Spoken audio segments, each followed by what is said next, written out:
الحمد لله ذي العزة والعلاء رب العالمين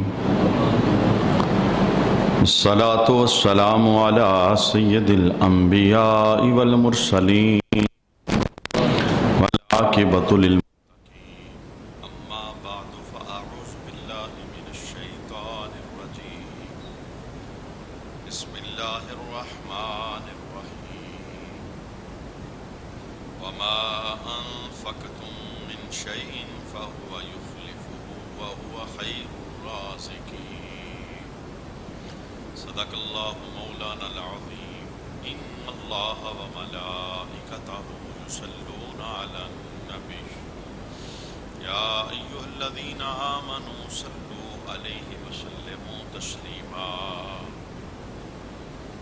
اللهم صل على سيدنا ومولانا محمد وعلى آل سيدنا ومولانا محمد وبارك وسلم وصل عليه الصلاة والسلام عليك يا سيدي يا رسول الله صلاة والسلام عليك يا سيدي يا حبيب الله صلاة والسلام عليك يا سيدي يا شفيع المذنبين وعلى آلك وأصحابك يا سيدي يا رحمة للعالمين بعد حمد و صلاۃ لائق عزت و تکریم جمیع احباب سے میری وقار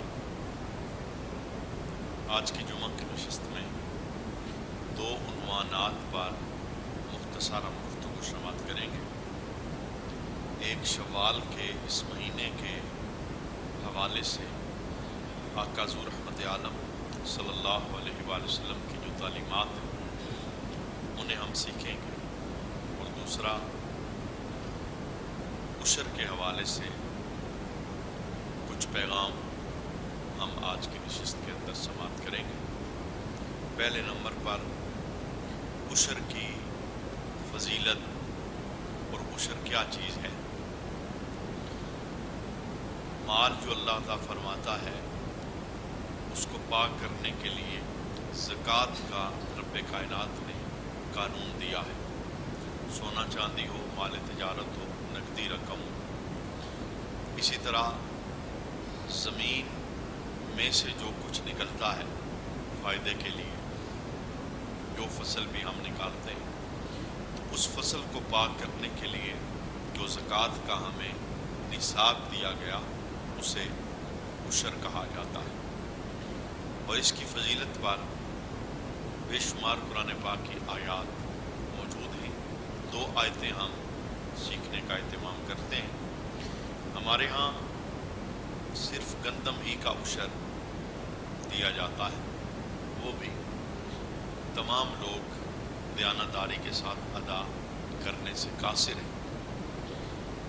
ہر وہ چیز امام اعظم ابو حنیفہ آپ یہاں تک کہتے ہیں کہ 10 دانے بھی کسی کے ہوئے تو 10واں دانہ اسے اللہ کی راہ میں دینا ہوگا۔ یعنی زمین میں جو چیز بھی ہم نے ڈالی فائدے کے لیے، سبزیاں ہیں، پھل ہیں، اناج ہیں، گندم ہے، مکئی ہے، مونگ پھلی ہے، جوار ہے، باجرہ ہے، جتنی بھی جنسیں ہیں زمین سے ہم انہیں فائدے کے لیے نکالتے ہیں، ان سب پر عشر ہے، صرف گندم پر نہیں۔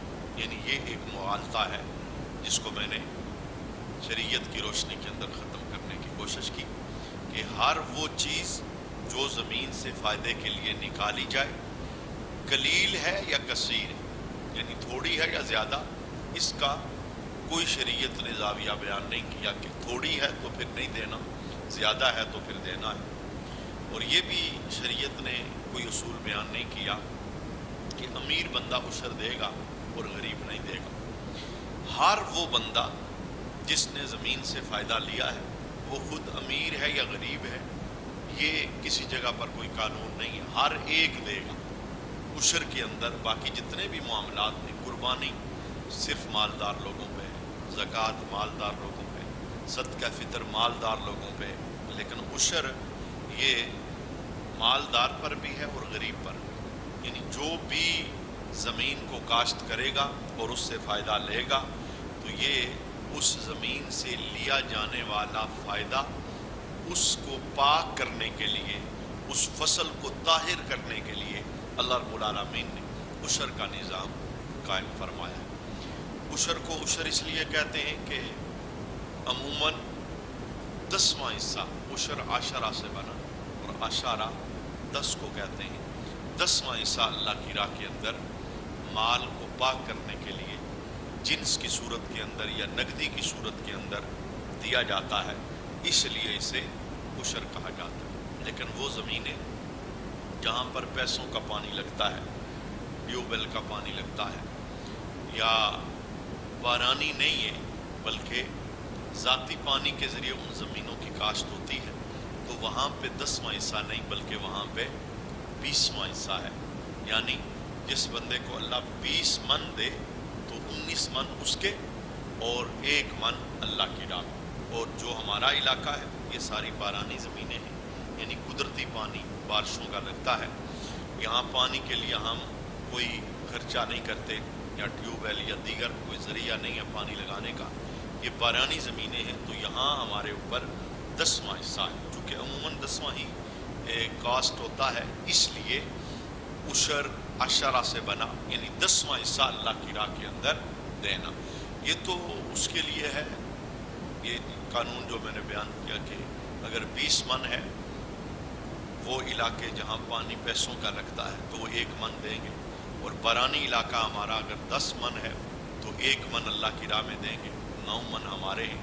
تو اگر کسی کے 5 من ہیں تو اس نے بھی عشر دینا ہے، حتیٰ کہ اگر کسی کا 1 من ہے تو اس نے بھی عشر دینا ہے، یعنی 10ویں حصے کو ہم نکالیں گے، 10واں حصہ جہاں بھی بنے گا۔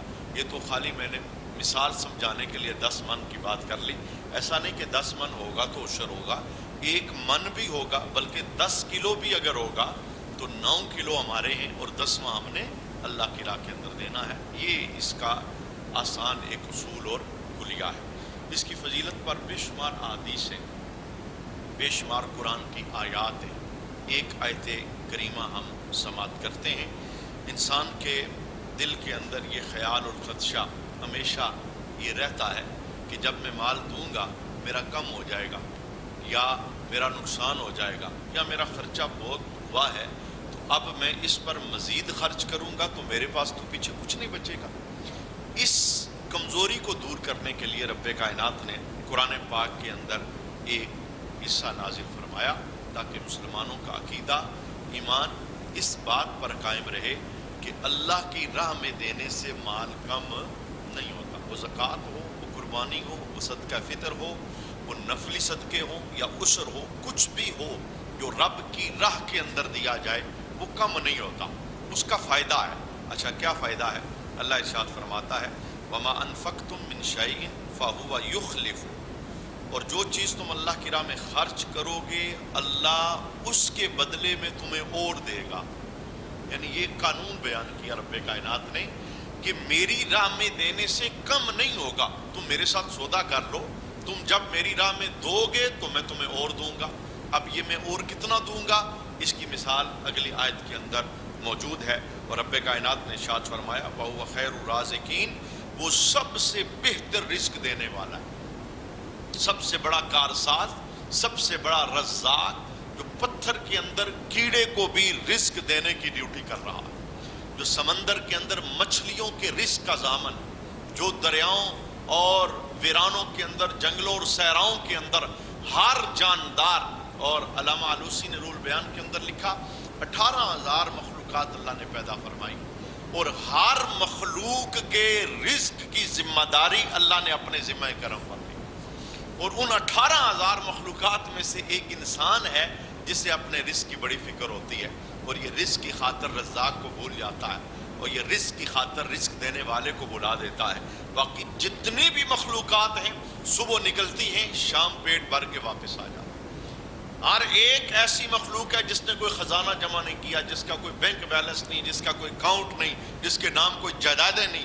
رب کائنات سب کو نواز رہا ہے، اور جب ان کو نواز رہا ہے جو بے عقل ہیں جنہیں عبادت کا مکلف بھی نہیں بنایا، تو مجھے بتائیں رب اسے کتنا نوازے گا جسے رب نے صاحب عقل بھی بنایا ہے اور تمام مخلوقات کا رب نے انسانوں کو سردار بھی بنایا ہے اسے اللہ کی۔ یہی وجہ ہے ایک بزرگ علیہ رحمہ نے سمجھانے کے لیے ایک بڑا خوبصورت جملہ بولا کہ دو چیزیں ہیں، ایک ہے رزق اور ایک ہے بخشش۔ رزق کا رب نے وعدہ کیا ہے میں دوں گا، وہ قرآن میں بار بار آوازیں لگاتا ہے وَهُوَ خَيْرُ الرَّازِقِينَ، سب سے بہتر رزق دینے والا میں ہوں، مجھ سے بڑھ کر کوئی رازق نہیں، مجھ سے بڑھ کر کوئی عطا کرنے والا نہیں، میرے خزانے ختم ہونے والے نہیں، میں نے وعدہ دیا، ذمہ داری لی، تم میری ضمانت میں ہو، میں تمہیں بھوکا نہیں ماروں، میں تمہیں رزق دوں۔ تو یہ اللہ نے گارنٹی لی ہے۔ تو جب رب نے گارنٹی لی ہے، وقت کا بادشاہ کسی کی گارنٹی لے لے تو بندہ بے دڑک ہو جاتا ہے، بے خوف ہو جاتا ہے، بے فکر ہو جاتا ہے، مجھے کوئی ڈر نہیں ہے چونکہ بادشاہ نے میری ضمانت اٹھائی ہے۔ تو مجھے بتائیں جس کی ضمانت بادشاہوں کا بادشاہ اٹھا رہا ہے، جس کی ضمانت اللہ رب العالمین اٹھا رہا ہے، بزرگ کہتے ہیں رزق یہ اللہ نے اپنے ذمہ کرم پہ لیا، اور بخشش اس کا رب نے نام لے کے نہیں کہا کہ فلاں بندہ جس کے والد کا یہ نام ہے، والدہ کا یہ نام ہے، میں نے اسے بخش دیا۔ اس کی بخشش کی آیات موجود ہیں، اس کی رحمت معابی کی حدیثیں موجود ہیں، اس کے کرم کے خزانوں کی باتیں موجود ہیں، لیکن نام لے کے کہ فلاں بندہ جس کی ماں جس کے باپ کا یہ نام ہے وہ بخشا گیا، یہ گارنٹی نہیں۔ وہ معاف کر دے، وہ بخش دے، وہ خطاؤں سے درگزر کر دے، یہ اس کی کریمی ہے، ہمیں اس کی رحمت میں امید ہے کہ وہ ایسا کرے۔ لیکن کنفرم کسی کو دنیا میں کہا ہو کہ تو بخشا گیا اب تجھے کوئی فکر کی ضرورت نہیں ہے، ایسا نہیں، ایسا کسی بندے کے متعلق نہیں۔ نبی وہ تو ہوتے ہی محفوظ ہیں، وہ تو اللہ کے پیارے اور مقرب ہوتے ہیں، لیکن ہم جیسے لوگ، ہم میں سے کسی کے پاس یہ اتھینٹک گارنٹی نہیں ہے کہ میں بخشا گیا اب مجھے کسی اور چیز کی حاجت نہیں، میں بخشا، ایسا ہے ہی نہیں۔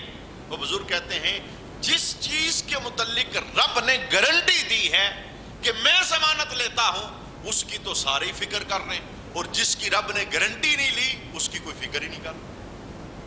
یعنی رزق کی رب نے گارنٹی لی، ہر بندہ پریشان پشیمان، دن رات دوڑ لگی، رزق کی خاطر رزاق کو بھول بیٹھے، رزق کی خاطر مسجد کا دروازہ بول کے، رزق کی خاطر سجدے بھول کے، رزق کی خاطر حرام حلال کا فرق کھو دیا، رزق کی خاطر سودی کاروبار کرنے پر تیار ہو گئے، رزق کی خاطر دھوکہ دہی، ملاوٹ اور چوری، ہر قسم کا وہ گندا کام جس سے رب ناراض ہوتا ہے وہ کرنے لگ گئے، حالانکہ گارنٹی رب دے رہا ہے۔ اور حدیث کے اندر کیا جملہ ہے، اللہ کے حبیب نے ارشاد فرمایا کہ جو انسان کی مقدر کے اندر ماں کے بطن میں رب نے رزق کو لکھا ہے، کچھ بھی ہو اسے مل کے رہے گا۔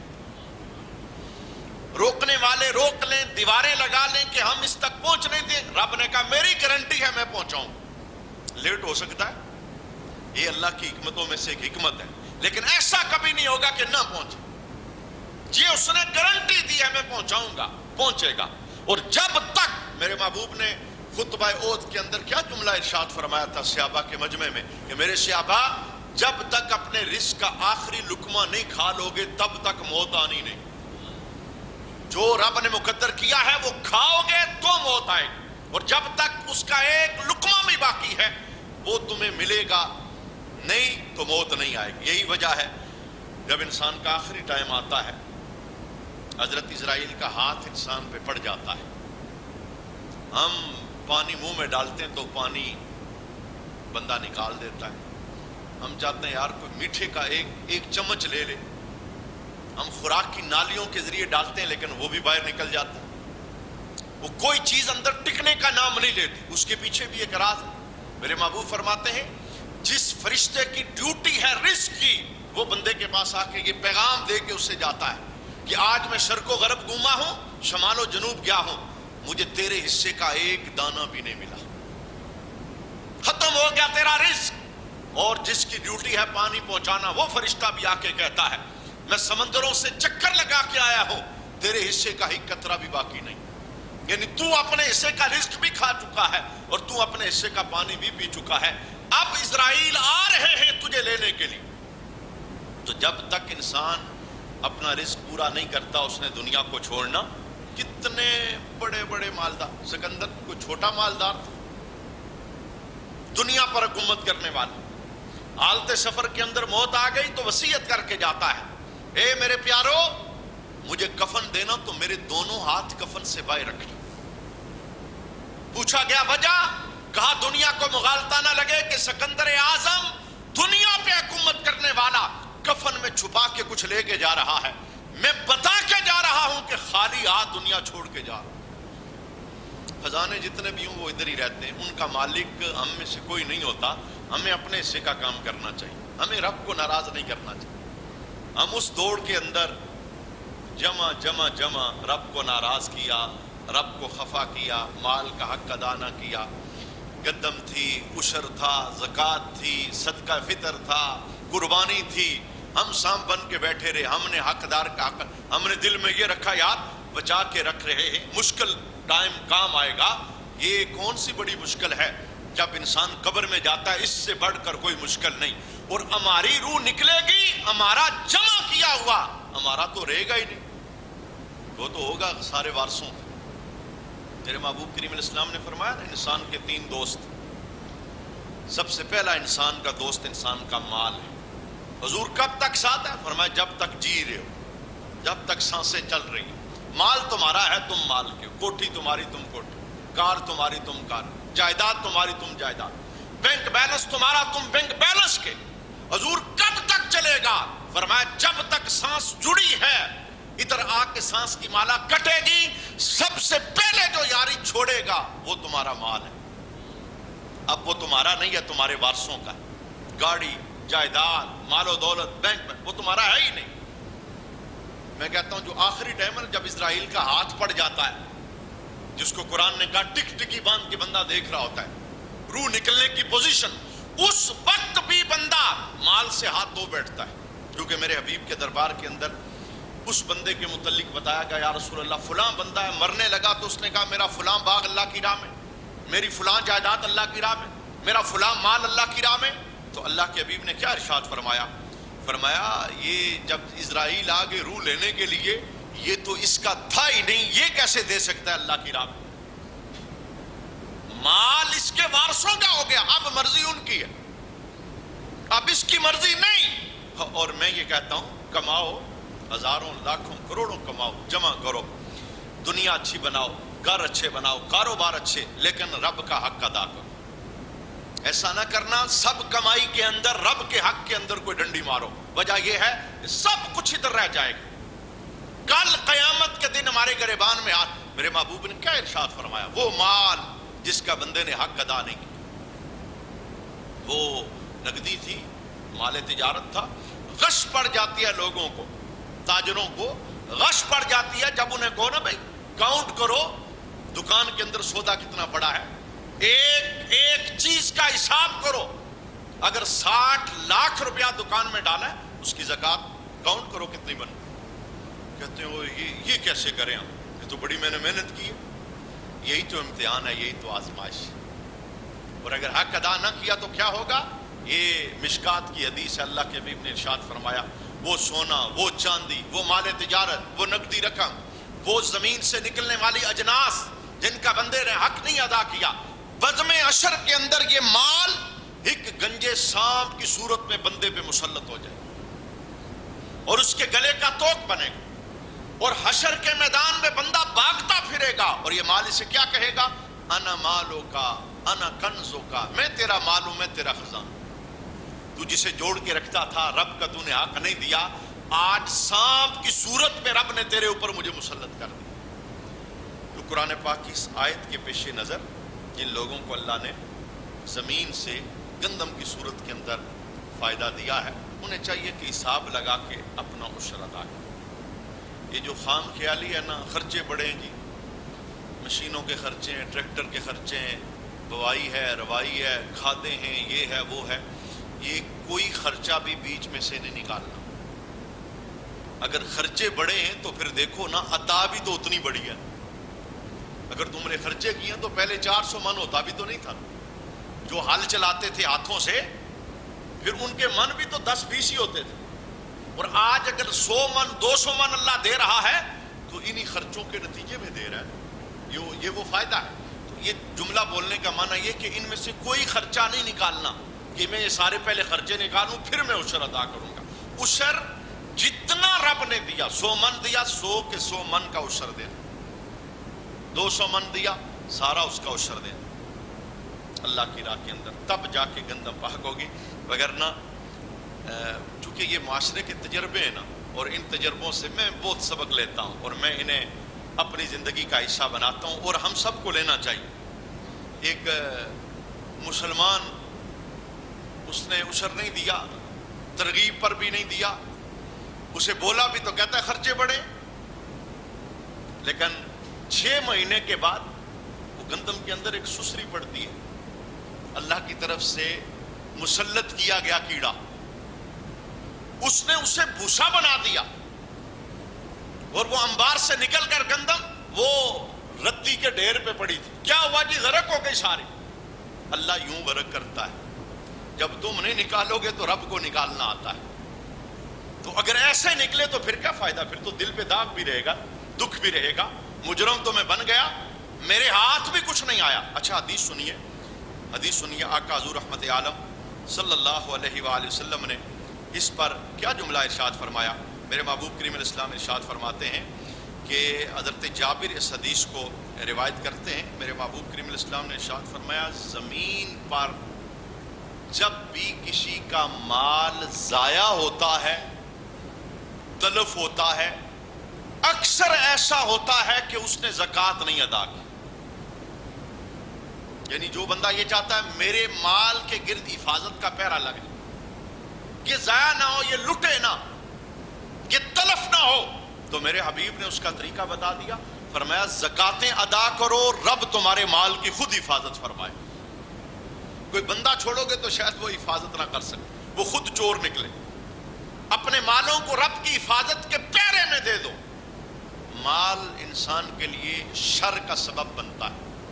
ایک اور حدیث میں حضرت جابر روایت کرتے ہیں، آقا حضور رحمت عالم صلی اللہ علیہ وآلہ وسلم نے فرمایا کہ جس نے اپنے مال کا حق ادا کیا، زکوٰۃ، عشر، قربانی، صدقہ فطر کی صورت کے اندر، تو اللہ تعالیٰ نے اس سے شر کو دور کر دی۔ شر اس سے دور ہو گیا جس نے مال کا حق ادا کیا۔ اور ایک اور حدیث کے اندر میرے محبوب نے فرمایا، زکوٰۃ دے کر اپنے مالوں کو مضبوط کلوں کے اندر بند کر دو۔ اور پھر دیکھیں کریمی اللہ کی، ہے سارا ہی اسی کا، ہمارا کچھ بھی ہے سارا ہی اسی کا، لاکھ کا لاکھ اس کا ہے، لیکن اس نے کیا کہا؟ 97,500 اپنے پاس رکھ، خالی 2500 میری راہ میں، محدود سی ہے، سارا ہی اسی کا۔ وہ چاہتا تو کہتا 5 من میری راہ میں دے، وہ چاہتا تو کہتا 9 من مجھے دے، ایک من اپنے پاس رکھ، مالک تو میں ہوں۔ اس نے کہا نہیں، میں مہربانی کر رہا ہوں، میں تم پہ رحمت کر رہا ہوں، 10 من دیے ہیں، 1 من میری راہ کے اندر دے، 9 من اپنے پاس رکھ۔ مولا تو کرے گا کیا؟ فرمایا تو 1 من میری راہ میں دے گا نا، میں 10 اسے بڑھا کے تمہیں دوبارہ عطا فرماؤں۔ یہ جو لوگ اس تجربے سے گزرے نا، آج ایوب صاحب نے عید پہ ملاقات ہوئی، انہوں نے کہا جی ہم نے تو تجربہ کیا ہے، ان میں کتابی بات نہیں بتا رہا۔ جتنے لوگ ایسا تجربہ کرتے انہیں پتا ہے کہ دینے سے کبھی کمی نہیں ہے، ہی نہیں، قانون ہی نہیں ہے۔ امام جعفر صادق رضی اللہ تعالیٰ عنہ کا بڑا خوبصورت جملہ ہے، آپ ارشاد فرماتے ہیں، لوگوں جب کبھی میں غریب ہونے لگتا ہوں میں رب سے تجارت کر لیتا ہوں۔ پوچھا گیا کیسے؟ ہمارے ہاں تو لوگ جب غریب ہونے لگتے ہیں نا تو سب سے پہلے جب بجٹ کلوز کرتے ہیں تو وہاں کی چیزیں روکتے ہیں جہاں سے آتا ہے۔ مسجد دے رہے تھے، یار لیس کرو اس سے، غریب کو دے رہے تھے، یار لیس کرو چونکہ بجٹ بڑا شارٹ ہو گیا، فلاں بندے کی خدمت، یار اسے لیس کرو بجٹ بڑا شارٹ ہو گیا۔ میں کہتا ہوں کتنی بڑی نالائکی ہے، مال کم ہونا شروع ہوا تو تم نے ان جگہوں سے اپنا مال روکا جہاں سے آ رہا تھا۔ امام جعفر صادق کیا کہتے ہیں؟ کہتے ہیں جب کبھی میں غریب ہونے لگتا ہوں میں رب سے تجارت کر لیتا ہوں۔ پوچھا کیسے؟ کہا میرے پاس 1 درہم رہتا ہے نا، میں رب کی راہ میں دیتا ہوں، رب 10 پلٹا کے مجھے عطا فرماتا ہے۔ یہ ہے تجرباتی بات۔ کوئی اس گلی سے گزرے نا تو اسے پتا چلے گا کہ رب کے دیے ہوئے وعدے کبھی جھوٹے ہو سکتے، ان اللہ لا یخلف المیعاد، وہ وعدوں کے خلاف نہیں کرتا، وہ جو کہتا ہے ویسے ہی کرتا ہے، ایک پر 10 ایک پر 100 ایک پر 700 اخلاص کے مطابق اللہ تعالیٰ فرماتا ہے۔ اس پر بہت ساری روایات احادیث موجود ہیں، لیکن مدعا یہ ہوتا ہے ہر سال یاد دہانی کروانے کا کہ اپنے مالوں میں سے، اپنی اجناس میں سے غریبوں کا حق ادا کریں، کیونکہ یہ رب کائنات نے خوبصورت نظام دیا ہے ہمارے معاشرے کے۔ وہ پسے ہوئے لوگ جنہیں 2 ٹائم کی روٹی میسر نہیں، اگر ہمیں اللہ نے نوازا ہے اور ہمارے ہاتھ کے ذریعے رزق ان تک پہنچ رہا ہے اور ان کے دن رات اچھے بیت رہے ہیں، تو یہ رب کی بہت بڑی کرم نوازی ہمارے لیے۔ اللہ کریم جن لوگوں کو اللہ نے گندم کی نعمت سے نوازا ہے، اللہ انہیں عشر دینے کی توفیق عطا فرمائے، زمین کا حق ادا کرنے کی اللہ سعادت عطا فرمائے۔ مزید اس پر کچھ پوچھنا ہو تو میں ہر ٹائم موجود ہوتا ہوں، مجھ سے پوچھا جا سکتا ہے، سمجھ نہ آتی ہو۔ میں نے کہا تھا کہ میں اس جمعہ کی نشست میں ایک دوسرا عنوان، یعنی یہ شوال کا مہینہ ہے، اس مہینے کے متعلق آقا حضور نے کچھ باتیں ارشاد فرمائی، ان میں سے ایک بات، اور میرا ارادہ ہے اس پر عمل کرنے کا، اور آپ بھی ارادہ کریں اسے اپنی زندگی کا حصہ بنانے کا، اس کا بہت بڑا فائدہ ہے، نام اعمال میں نیکیوں کے گراف کو مزید بلند کرنے کے۔ آئیے حدیث سنیے وہ عمل کیا ہے۔ میرے محبوب کریم علیہ السلام نے فرمایا، حضرت ابو ایوب انصاری رضی اللہ تعالیٰ عنہ روایت کرتے ہیں، من صام رمضان، جس بندے نے رمضان کے روزے رکھے، یعنی رمضان گزرنے کے بعد شوال کے مہینے کا سب سے خوبصورت وظیفہ،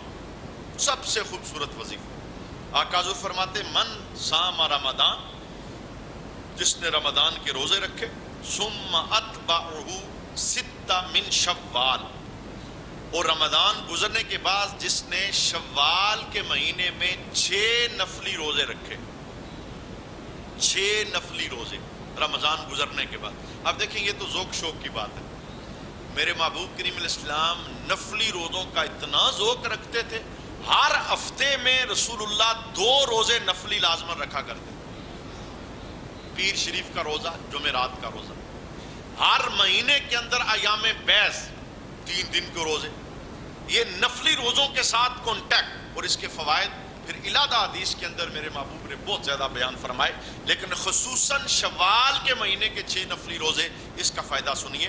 اللہ کے حبیب ارشاد فرماتے ہیں، جس نے رمضان کے مہینے میں روزے رکھے، پھر شوال کا مہینہ آ گیا، 6 روزے اس نے شوال کے مہینے میں نفلی رکھے، کانا کا سیام دہر، فرمایا یہ بندہ ایسے ہی ہے جیسے پورا سال اس نے روزوں میں گزار دیا، پورا سال۔ اچھا یہ پورا سال اس کا معنی کیا ہے؟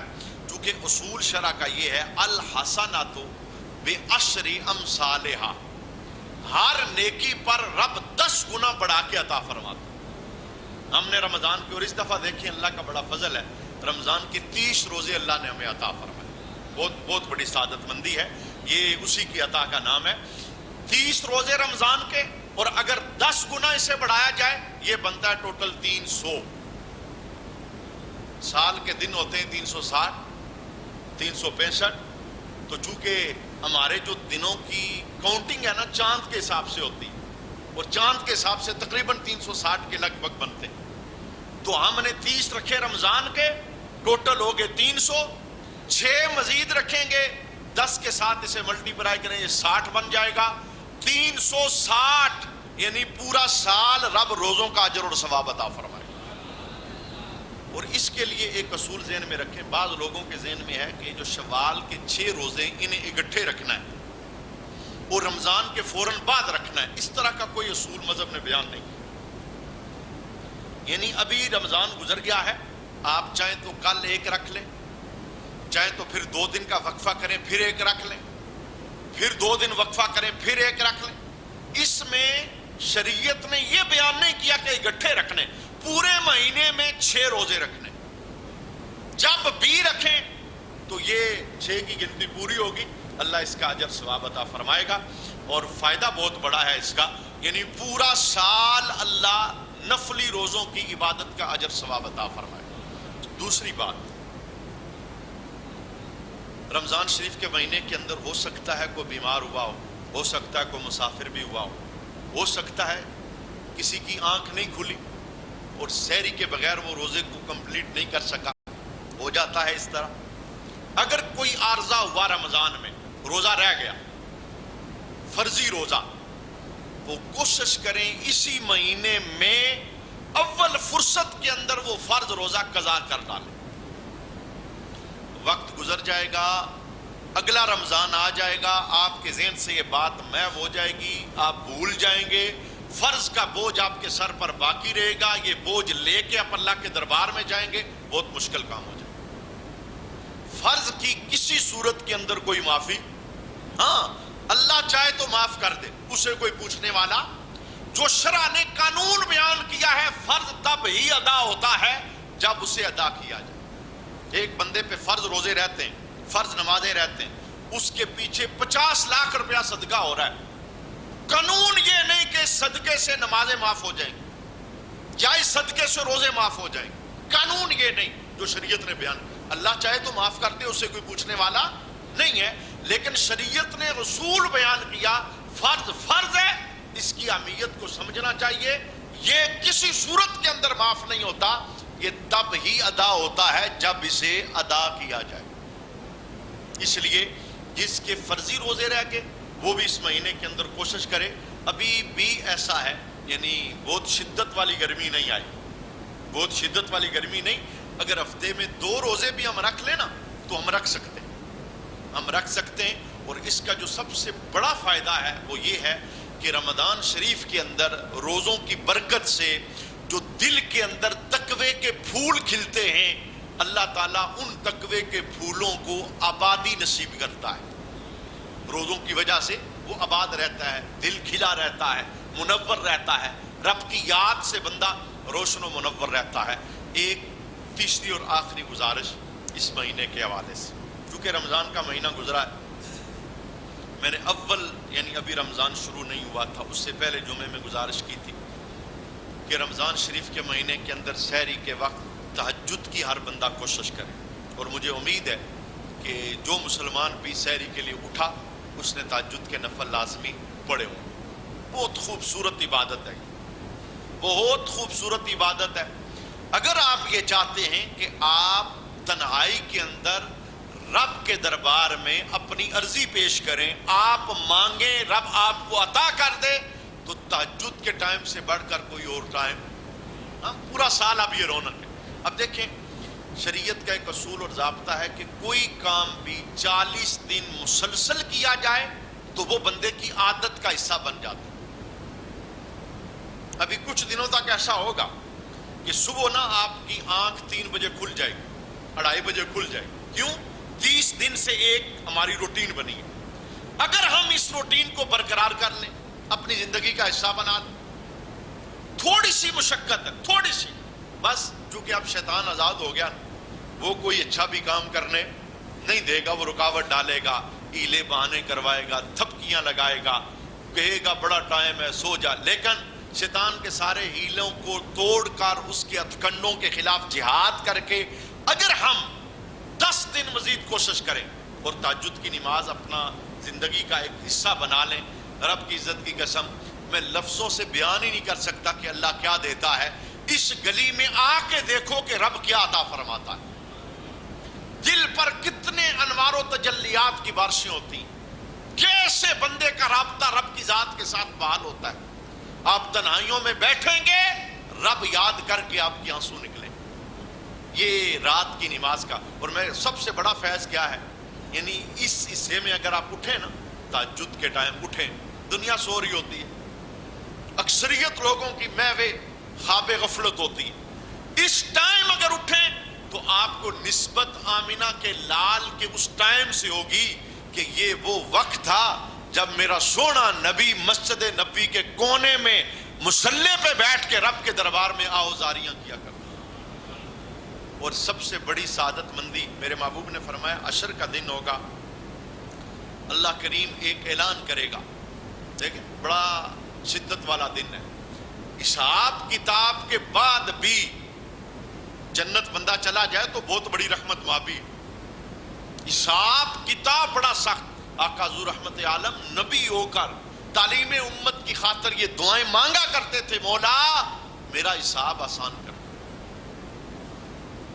یعنی حساب اللہ کے دربار میں کھڑے ہو کے دینا یہ کوئی آسان بات نہیں.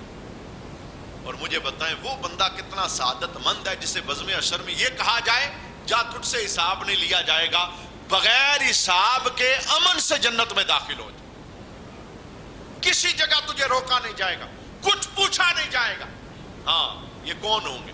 اللہ کے حبیب ارشاد فرماتے ہیں بزم حشر میں رب کی طرف سے اعلان ہے، کہاں ہیں وہ لوگ جن کے پہلو کروٹوں سے جدا رہتے تھے اور دنیا رات سوئی رہتی تھی، وہ ہمارے دربار میں سجدے کے لیے اٹھا کرتے تھے، تہجد کی نماز کے لیے.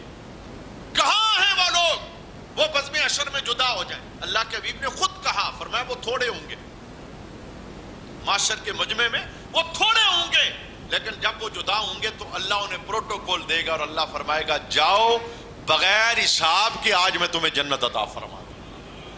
یہ میری تیسری گزارش تھی. اللہ کریم ہمیں عمل کی توفیق عطا فرمائے اور نفلی روزوں کو بھی اللہ میں سعادت عطا فرمائے. اور رمضان شریف کے اندر جو ہم نے تقوی حاصل کیا ہے اللہ اسے پوری زندگی کا حصہ بنانے کی توفیق عطا فرمائے. وما علینا الا البلاغ.